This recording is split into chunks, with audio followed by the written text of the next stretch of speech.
ஏறிவிட்டது, வெங்காயம் விலை ஏறிவிட்டது, பருப்பு விலை ஏறிவிட்டது, பால் விலை ஏறிவிட்டது. இவைகள்தான் பொதுமக்களின் தினசரி குமுறல்.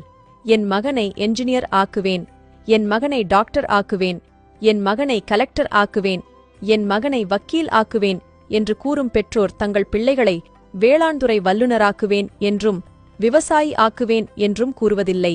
Colgate, Hamam soap, Pepsi, cinema ticket, KFC chicken, Thalappakatti biryani, gold, diamond விலை ஏறலாம்.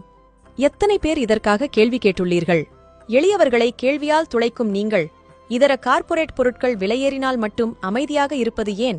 சிறு காய்கறி கடைகளில் விலையினை குறைத்து கேட்டு மல்லுகட்டும் நீங்கள் ஷாப்பிங் மால்களிலும் பெருவணிக வளாகங்களிலும் எவ்வளவு விலை கூடியிருந்தாலும் பகட்டால் அமைதியாக இருப்பது ஏன்?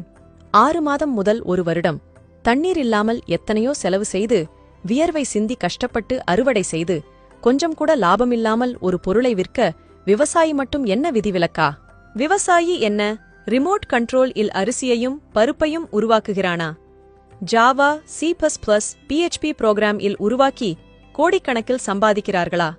விவசாயியையும் விவசாயத்தையும் வாழவிடுங்கள்.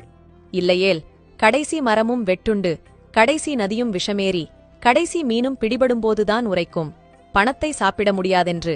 அனைவருக்கும் பகிருங்கள். இதுபோல பயனுள்ள பதிவுகளுக்கு உணவே மருந்து பக்கத்தை ஃபாலோ செய்யுங்கள்.